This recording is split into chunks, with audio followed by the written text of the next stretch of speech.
Hello and welcome to the Blue and White Buzz podcast, a part of the Hive Podcast Network. Coty Wiles and Curwin Boutilier here with you for episode 2 of our show solely focused on the Toronto Maple Leafs. If you're a fan of the NHL in general, you could find Curwin and other great people on the channel on the What's Buzzin' podcast.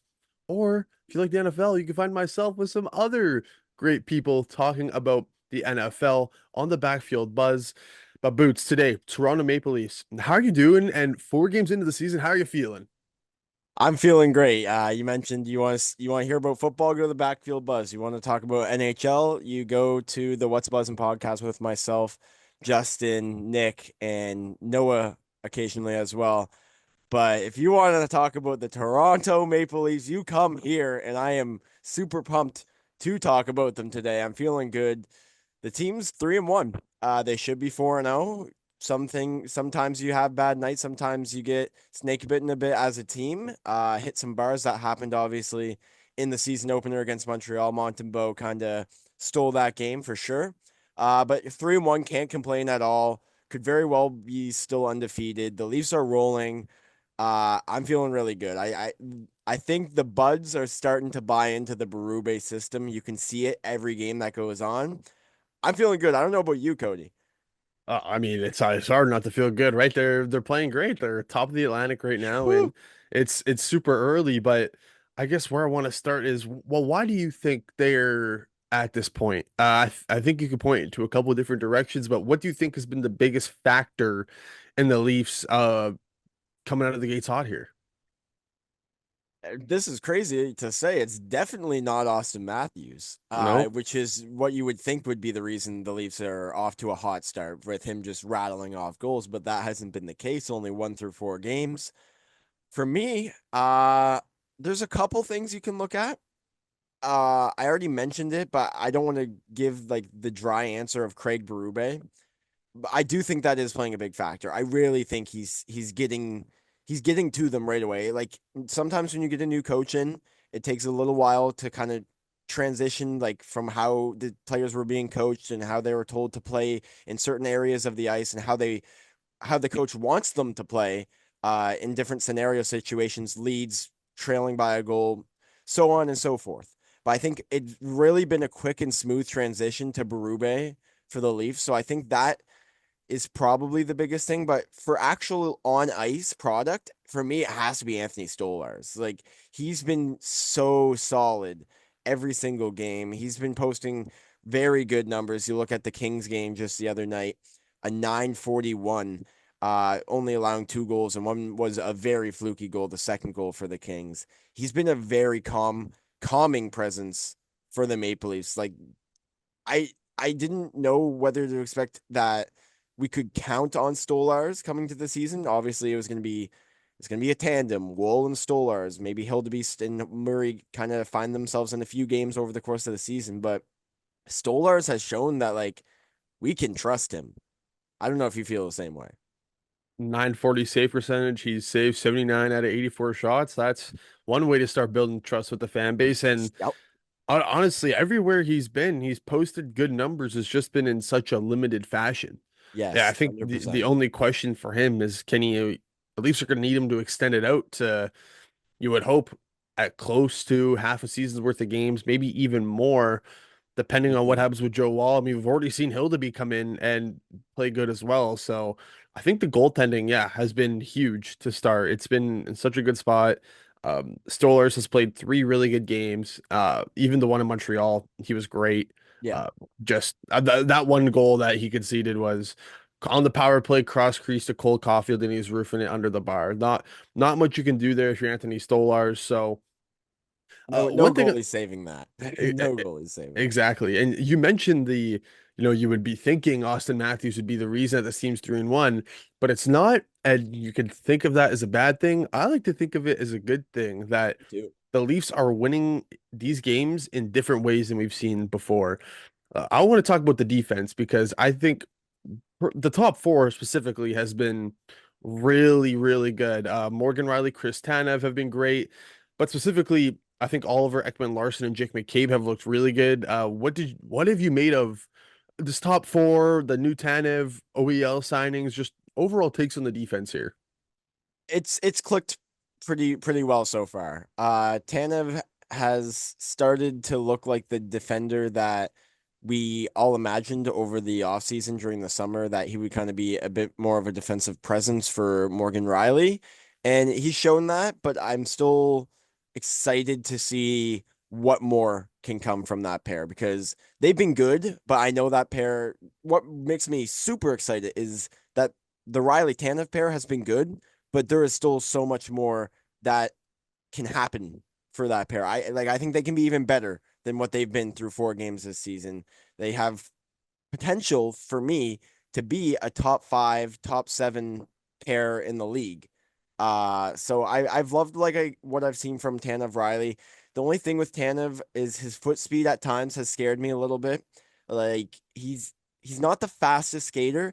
He is a very smart defender, though. He knows where he needs to be, at what times he needs to be there. It's just getting to those spots on the ice, getting to those areas in timely fashins has been a bit scary to me at times with his foot speed. But overall, I can't complain with how he's kind of meshed with Riley so far. But you mentioned the OEL and McCabe pair. I think that's been my favorite pair so far through 4 games.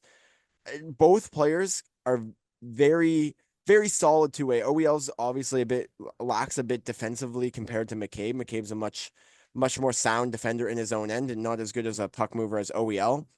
But I think what people forget is that McCabe is more of a defensive defenseman, but he can snap the puck around too. He can break out the puck. He can move the puck well in the offensive zone. If you really needed to, McCabe could be a PP2 defenseman. If you really needed that on a bad team, he would be. But obviously, for the Leafs having Riley and OEL, you don't do that.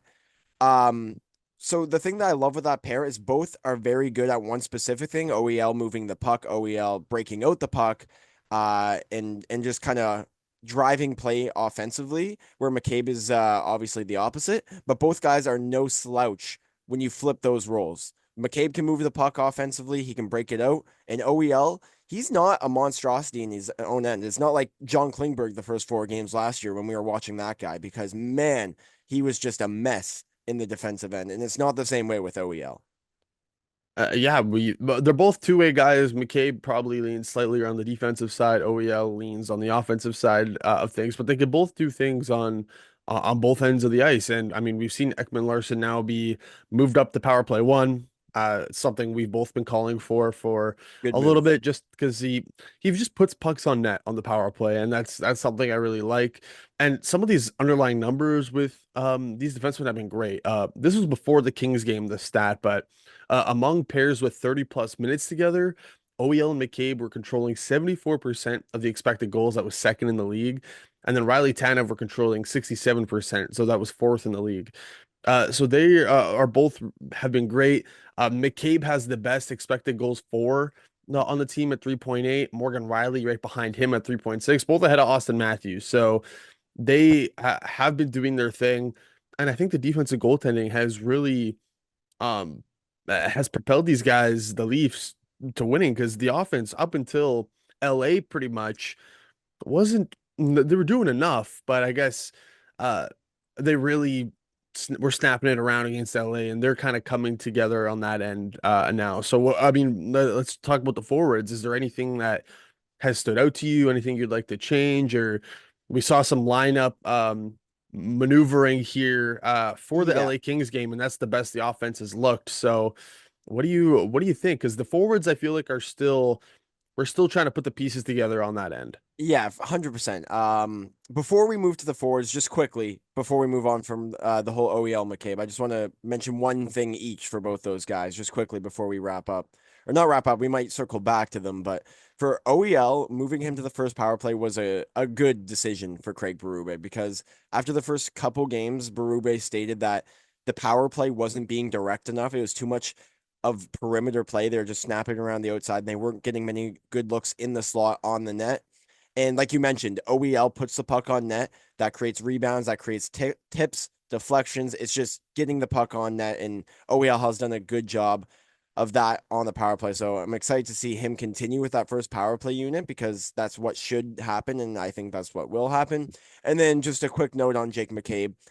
There's been rumors floating around about the Leafs and him both having mutual interest in signing an extension throughout this season as he's a pending UFA at the end of the year. Uh, I don't really have much to like add on to that. I just want to say if the Leafs can get that done this season at a reasonable price, that is massive for the Leafs defensive outlook the next couple seasons, depending on how long he signs for. I'd imagine it'd be at least a few years of an extension for him. Um, Yeah, I think it was like it was 5 by 5, something mm, in that realm. Actually, before we go to the forwards again, I want to touch on this third pair really quickly, as well. sure. Um, whether it's going to be Benoit and Liljegren, Benoit and Timmins. I mean, are we on the same page here where this third pair needs to get figured out? Something needs to happen with the third pair right side. Benoit's fine there on the third pair left side. Um, Something needs to get figured out here. Whether it's Timmins or Liljegren, either or are not defensively responsible enough, take too many penalties, and just aren't really smart, fully developed players yet. And I'm not saying that's an awful thing. You can be a not fully developed player and still be solid, but they have both shown that they have been bad enough to deserve being scratched on any given night because obviously Liljegren's only gotten the one game against LA and Timmins has played the rest. But in all the games that they've played respectively, they've shown that they should probably not be in the lineup based on their play. So something needs to happen, whether it's trade, whether it's Hakanpää gets healthy and we try him out with Benoit on that third pair, because let me tell you, that could be a grueling pair to play against. Benoit is obviously a physical guy, more of a shutdown guy, and we've seen that last year with him. He even kind of developed that kind of play style that nobody expected him to have going into the season. And Hakanpää is massive. He's just huge, and he's also physical. He loves to PK, is good at PKing. So maybe we have our fix kind of in the hopper already when you look at Yanni Hakanpää. Hopefully the health isn't too bad of a problem. So for me, it's either Hakanpää or Brad Treliving has to do something, go out on the trade market and fix it. And if you trade Liljegren away as well, I wouldn't be opposed to that because you get cap space back in that. They signed you a $3 million deal, and that's simply put too much money for Timothy Liljegren to be making when he's being scratched on any given night. So I agree with you 100%. Something needs to happen on that right side for the third pair, for sure. Yeah, and it's early, right? Like we could be, like you said, there's Liljegren rumors at this point. Mhm. Um, I would be shocked if they didn't acquire another right shot at the deadline, or leading up to it. It just to really, if they're trying to really go for it this year, I think they need another. I don't know how much Hakkabak can be relied upon. He's skating, as is Joe Wall, by the way, for anybody wondering. So, Yep. um, I we'll see when Hakkabak's available. It's the reporting on it's been wishy-washy to say the least, so we're not exactly sure It's when like he'll be. no timeline, pretty much. Is every time they update Hakanpää's like improving, no timeline. He is on the ice though and skating, which is a Mhm. telltale sign of, how close a guy is. It's coming Maybe back. week to week, if you want to call it that. Yeah, we'll see. I think it's just about uh it's a lot coming off a knee injury like that too. 100%. The mental hurdles, the mental side of it as well. And I think Berube had mentioned a lot of it is just like the full go, the 100%, like especially with his play style, the big body lane, the hits.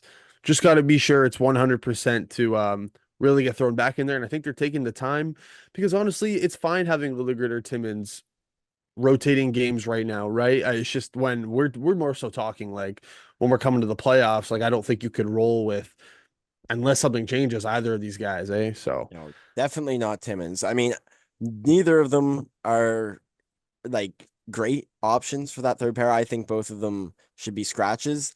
But to me, I don't know if it's just me. I'm a big Timmins, not hater, but like anti Timmins guy in the lineup. Like all I'm trying to say is I'd rather have Liljegren in the lineup over Timmins, but I wouldn't prefer either. That's all I'm trying to say.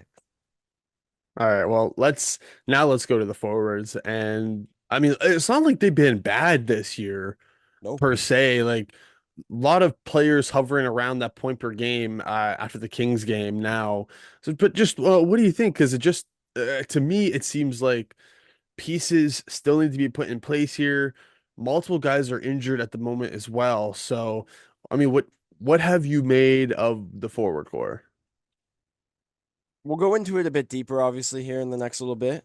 But for me, as things are right now, the lines after the lines that were played together in the Kings game being Nyes Matthews Marner as the first line, and then it was McMahon, Domi, Nylander as the second, Holmberg, Tavares, Robertson on the third, Lorenz, Kampf, Reeves on the fourth. When I look at that, and the way that those lines have been pretty consistent. There's been some like players in and out in the middle six mostly, just like different looks, bumps and bruises, like you mentioned. It's hasn't been tinkered with too much.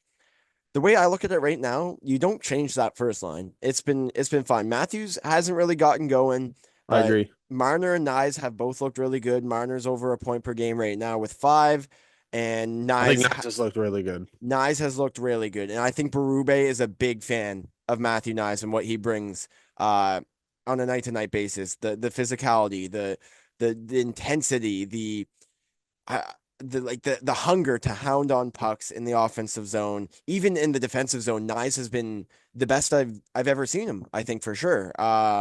In his own end, so you don't break up the Nyes Matthews Marner line for the first line.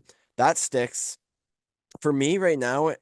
I don't think you even change the second line after in the game against Pittsburgh. I really liked what I see in the chemistry and kind of the play between Domi and Nylander. They looked really good Well, together. see, that's the thing. Are we comfortable now with just Domi being the 2C? I am, especially if you push if that pushes Tavares to that 3C role. I think he strives in that role. He gets good matchups against other teams. He plays other teams' third lines, which not every night are going to be terrible third lines, but they're going to be not top six players. And when you get Tavares, who arguably can be a top six player, he can be on your second line and be fine. You get a top six player playing against bottom six players, you're bound to have good matchups. So Tavares as that third line center, I think really works out well for the Maple Leafs. And I'm comfortable having Domi on that second line and centering that second line because what he's shown at the center position since the Leafs started putting him there, more specifically in the Boston series last year in the playoffs, he won a lot of faceoffs. He wasn't awful defensively. Obviously, he's not going to be Matthews or Tavares defensively. They're both better than him defensively. But Domi has been fine. It does scare me a little bit when you look at the defense being played between, obviously, if you have McMahon on that left side with them, which I was going to get to, by the way. Basically, what I was trying to get at is in the Pittsburgh game, Nylander looked really good with Domi. And then in the game against LA, Nylander looked really good with Bobby McMahon. So I think the three of those kind of pair well nicely together. But between those three, you're not seeing a whole lot of defense, but that's where Berube comes into play. Yeah, they're not defensive minded players, but it doesn't matter if you are a defensive minded player or not. You're gonna buy into the system that Berube is laying out for you, and you're gonna play the right way. And not only have they been playing the right way, they've been producing offensively. They've been putting points up. So for me, the top six you don't change right now. I think you keep it. I don't know if you feel the same way about the top six, but for me, Nyes, Matthews, Marner first line, McMahon and Domi and Nylander on that second line. You don't change it. Yeah, I tend to agree. Like, just to the first line, real quick. Like, Nyes might only have 1 point, but he has the third highest plus minus on the team with five. Yep. He's tied with Bobby McMahon, who has 3 goals, 3 goals in 3 games. And yeah, I think McMahon should be somebody that Berube likes. I don't know what was going on with that first game scratch. If it was just like it was kind of like we're gonna get like a patches in there kind of thing. Like, in no world to me should. Patches be playing over McMahon. I mean, No. I'll ask you when we get to the bottom six here about maybe Patches should be drawn in for somebody else. But yeah, top six to me. For now it's good. I still have my concerns if Domi is like in the playoffs. Like, are we fully comfortable with rolling out him as a second center? Uh, Yeah. I but we'll see. We'll see. We've seen it in the playoffs before, and it it worked, right? So uh I like it for now. Uh so let's get to this bottom six here where this third line feels like a bit of a that's what I feel like they're trying to workshop, right? Like you mentioned at the top, the middle six has been moving around a lot, but I've liked what McMahon, Domi, and Nylander have put together. Mhm. in the time they've had. Holmberg, Tavares, Robertson for last game against LA. Max Pacioretty out of the Mm-hmm. lineup. Berube saying we have extra players. Not everybody can play every day. That's the bottom line. He's been fine what he's played, but I got to make decisions as a coach, and I'm going to make those decisions what I think is best for the team. What do you think of this bottom six? We can get to the fourth line, which I think has honestly been one of the best Leafs lines in general. I think Me too. Lawrence Camp and Reeves has been really good. So bottom six, third line probably has the biggest questions of anything in the forward core. Yeah, you mentioned it, and I couldn't agree more. The third line right now is the line being workshopped the most. It's being tinkered with the most by Berube, just kind of seeing what kind of options he can have there, matchup wise. Third line, once you get to the third line, you're talking like penalty kill, depending on the players you have in and out on that third line. It changes your penalty kill. Doesn't change your power play a whole lot, but it changes a bit of things. Like it 4-on-4 changes as well.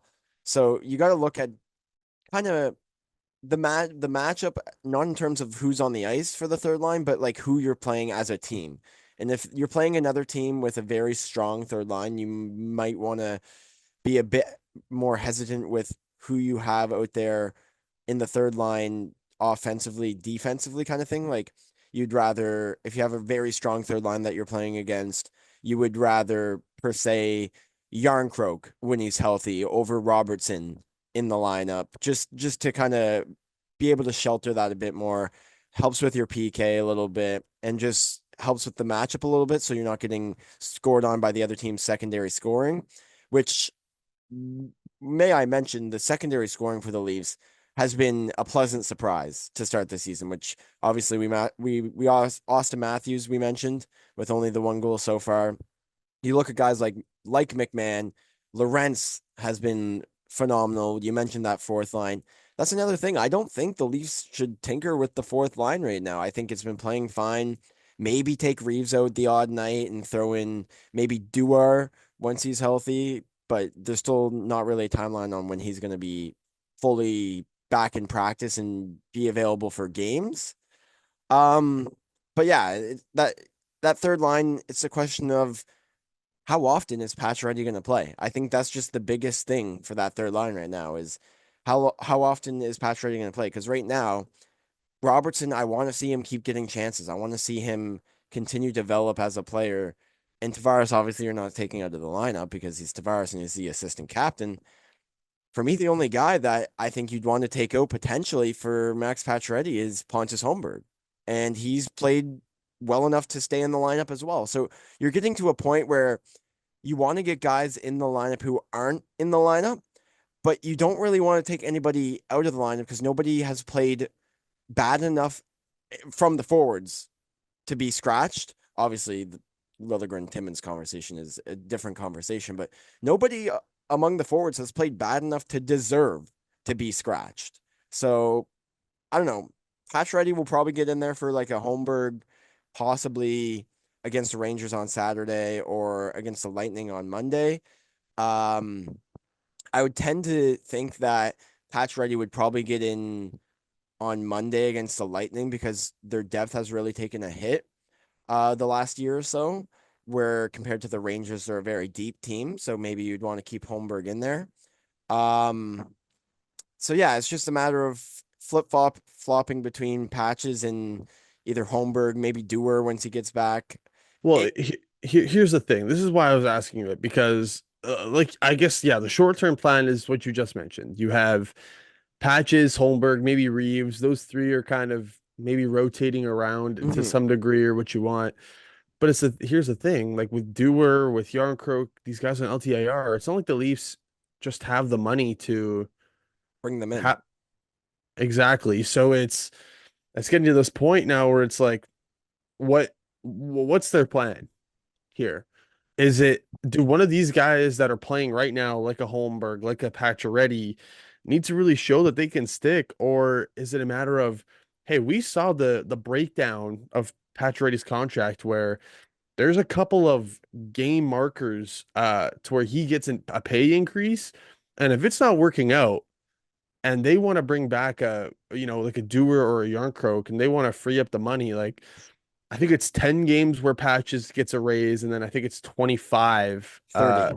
it's 30 to where he gets even more. So you kind of have like sneakily like two buffer periods to where like, I mean, I'm not sure if that's what they're thinking or why that was implemented, but like I don't know what the plan is here for Yarncroke and Doer, who I believe are skating, or I think Doer or maybe Yarncroke is skating.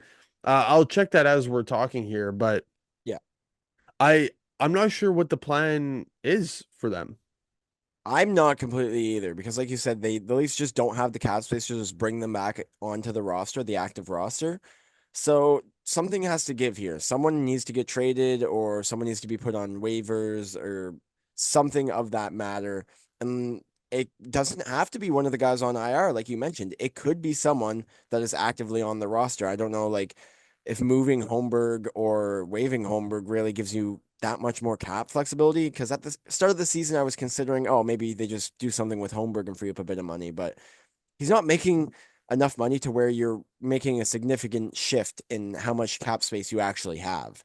So for me, I don't know. You have to do something. Obviously, you mentioned Pacioretty and the threshold of games he needs to play to get that signing like the bonuses that are implemented in his contract. So it's going to be interesting. I think the Leafs signed him to that contract for two things. I think the safety net, they knew Pacioretty had injury problems. So they wanted kind of a bit of insurance that, hey, if we get this many games out of you, you will get paid more. So that's definitely just an incentive for Pacioretty to try and play as many games as he can. But it also is like, it's also there, like you said, there's a business side to it. If they get to a certain amount of games played for Max Pacioretty and there's better options, or the cap is more valuable than what Pacioretty brings, which right now I tend to think that it isn't. But if it is at that point, you can make a move there and potentially free up a bit more cap space, because I'm not entirely sure how the bonus works in terms of how the bonuses paid out to Max Pacioretty when he hits those threshold of games is actually paid out, and how that actually affects the salary cap, or if it does at all, to be honest with you. I think in some form it does, but not in the full amount of the bonus that he's paid for those 10 and 30 games respectively played for Pacioretty. But yeah, you, the baseline is for the forwards, especially on this third line, something's got to give in the next couple of weeks if one of or both Dewar and Yarncroke are going to return from LTIR. Yeah, so while you were talking there, so Yarncroke, he out of his own mouth has said that there's no timetable. So we will see. He's not on the ice as well. Dewar still recovering from shoulder surgery. He's not on the ice either. So yeah, yeah, we'll see. They have some options to make here. And I believe Pacioretty is just earning a base value of 873K, Yep. just something like that. Maybe the bonuses don't affect the cap, but maybe just for their own money crunching sake, anyways, if they were gonna bring back a Yarn Croak or a Dewar or whatnot, you let Pacioretty go. Just theoretically, before the bonus kicks in. It's kind of unfortunate for Pacioretty that he wouldn't earn that money, even though it wouldn't affect the Leafs cap, but it would just be part of the business, hey? It would be. It would be. I tend to lean to that not happening and Pacioretty probably remaining a Leaf for the entire season. I don't think they would have been this intent on bringing him in on a PTO, and before the PTO, it was pretty much known that he was going to get signed. So I tend to lean to the idea of Pacioretty remaining as a Maple Leaf this entire season. All right, let's continue on with just this fourth line specifically here as well, just because I wanted to mention it. Nick Kypreos coming out saying that the Leafs have been so impressed with Steven Lorentz's strong start to the season that they're considering extending his 1 year deal at some point in the year. I think that's just a good way to highlight how solid this fourth line's been, especially Lorentz. Like, I don't find anybody on Twitter, anybody I've talked to about the Leafs who doesn't like Lorentz's game and what this fourth line has been doing. So, do you feel the same way, or are you going to zag on everybody? No, I feel the exact same way. I hate to be bland here and follow the herd, but I felt the same way with Lawrence well before, not to call everybody else out, but like well before the season started and well before even the preseason ended. When he was on his PTO, a lot of people were so up in arms and so concerned about the whole Max Pacioretty, how much is he going to make, or like is he going to be signed? For me, something that flew under the radar heavily in Leafs Nation in the city of Toronto was Steven Lorentz and the possibility of the Leafs also signing him to a contract after his PTO, which obviously came to fruition. Uh, I really liked what I seen from him in the playoffs last year with Florida in the games that he did get. Obviously, he was flip-flopped in and out with a couple other guys Florida had in that bottom six. But I really liked what he did for Florida, and I really liked kind of the aspects of his game that he could bring to the bottom six for the Leafs. He has a scoring punch to him, but he can also play a physical fourth line kind of game that you want to see from a fourth line winger. Obviously, Reeves is the other winger on that fourth line, and he's only a fourth line grinder, like fighter, enforcer, hitter. That's all Reeves does, really. Obviously, the offense isn't there like it is for Lorentz, but uh there's not much I have to say other than that than Lorentz. He's 2 points through 4 games. That's fine for me if you're on the fourth line, being half a point per game. If you're telling me that by the end of the season, obviously this pace might not exactly continue for Lorentz, but if you're telling me by the end of the season, Lorentz will have 41 points, whew, I ain't complaining. I ain't complaining one single bit. So I think we talked obviously earlier about some guys who could be taken out for patches or Dewar or Yarncroke once they come in. For me, Lorentz can't come out of the lineup right now. He can't. There's no form that Lorentz should be out of the lineup. I agree. He can play center as well. They haven't really used him at center too often. Maybe in a preseason game or so they had him up the middle, but he's second on the team in takeaways, first in giveaways in the good way, like the least amount of giveaways. Yeah, Uh, uh so yeah, Lorentz, he's big, 6'4". I I think him and David Camp are really a good combo on that fourth line. he's a smart player. Reeves has they've been making I don't know if it's they've been making Reeves look good or what, but Reeves has done his own thing with them as well, with playing with some really good players. So I've loved the bottom six. That's where we're at with the forward core, right? Still some things to consider here with the injuries coming in. Still some like tweaking around going in this middle six.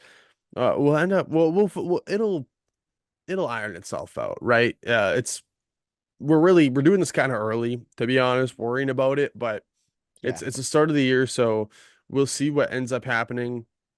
Last thing I kind of want to touch on here is Mitch Marner, right? We got to talk about Mitch Marner a little bit. Just Nick Kyprios also had mentioned that the Leafs could do two options with Mitch Marner. He's entering the final season of his contract, and they could do what the Leafs did with Nylander last season, extend him during the year. I mean, I guess you could wait until the off season to extend him next year as well before free agency. You're cutting it close there, but or if they treat him as a rental for one last playoff run, similar to how the Lightning pretty much lowballed Steven Stamkos and said they were drew the line. We're not going to pay you that. But then he left. But, then they ended up replacing him for somebody like Gensel. What do you make of just this Marner situation now that we're 4 games in? I know it's still early to be talking about it, but just where's your temperature at? Because he's been super solid on the first line. I don't know, man. Like I don't know what to think about this whole Marner situation anymore because there's part of me that's like, yeah, move on from him, recoup the cap space, try something different because it hasn't worked for years on years and years now. But there's part of me that also fully believes that the Leafs can still win with Marner in the playoffs. I think they can. I think there's, especially with Berube, obviously over the offseason. I don't want to beat the same old dead horse where we kind of talked about it before, I think in the first episode of Berube came in, he had to talk with Marner. He's like, okay, like Berube understood the situation Marner was in 100%. And he talked to him about it. Here's how I want you to play. Here's what I want from you. And when you look at what Marner brings to the Leafs, still a heavily relied upon player for the Leafs. He leads the Leafs forwards in time on ice so far this season. He's versatile. He plays on all areas of the ice in all scenarios. Sorry, when you look at 5-on-5, power play, penalty kill, 4-on-4, overtime, 3-on-3. He's a guy you can put on the ice literally in any scenario. You can put him out on the ice and feel comfortable with him being out there. So he's still heavily relied upon, which makes me believe that the Leafs are more intrigued to trying to work out a contract extension in season. But you never know. That What would you probably do? What would you do? Would you extend him, or I'm making you pick right now? I'm gonna keep checking in on your extend him temperature or let of him this. walk. Extend him in the off season, extend him right now, or wait until the playoff run is done, no matter how long it goes. And then you make the decision there. You're making me pick one or the other right now. No, I'll check it throughout the season. What would you where would you lean right now? Well, it depends. I don't mean to take the easy way out, but it depends what the number is right now. Like if the number's 11 Yeah. plus $1 million, I mean, like that's what's being reported. it's being reported like More than Nylander. Nylander got 11.5 for 8 years. If you can sign Marner to that exact same contract right now, you know what? I might do it. I think I would. I think I'd sign him to that exact same contract as Nylander, as long as it's 8 years. I think I would do it. But if he's asking for like 12, 12 and a half, 13 even, like something like that, no. No, no, no, no. I wait. I wait till the off season. So it really does depend on what the number is. But if you're telling me right now, Marner is at the door knocking, hey, 11.5, just like Willie, 8 years. You know what? I do it. I sign it. All right, all right. Well, I'll remind myself to keep checking in on that throughout the year as the year goes on. We'll see if you still feel that way. We'll But see. that is a good point. I guess we don't know the number right now. So I mean that's pretty much it. I mean, there's not much else I wanted to touch on. There was one other thing. Cowboy in London. Yeah, Easton Cowan, 4 points in 3 games so far. That has bumped it up to a 39 game point streak. If you remember last season, it was 36. It's now up to 39. He's passed guys like Logan Stankoven, Connor Bedard, Sid the Kid Crosby. He's now 11 short of Alex Radulov for the longest in CHL history. So just we're on Cowboy watch here as a lot of people thought he could make a push this year. It was a pretty crowded team to try to make a push on, and he didn't necessarily earn the spot, but they're letting him go dominate now. I mean, it'd be cool to see him. If anything, it would just be cool to see him get this record. Hey, and just hey, for confidence wise, like confidence is always a good thing to have.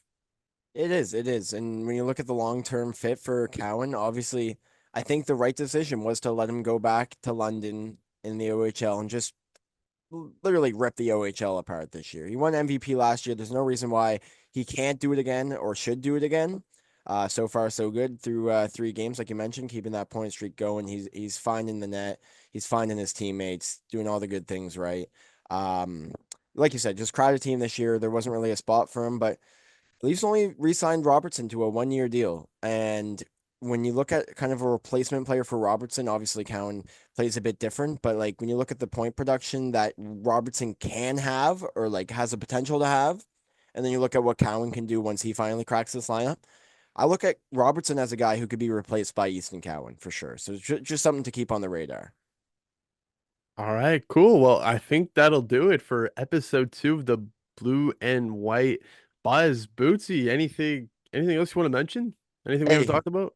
first goal with the C for Pappy the other night. He's gonna get much more. Keep an eye out for that. He's I'm telling you, slow start. He's not loving it. I'm not loving it.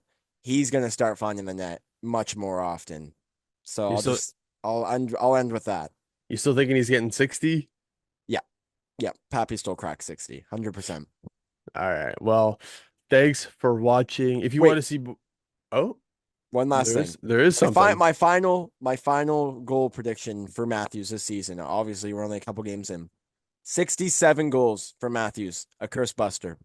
67 goals, win the cup for the first time since Hey, 67. there's been a lot of 67 talk this season with Pacioretty coming in. Pacioretty.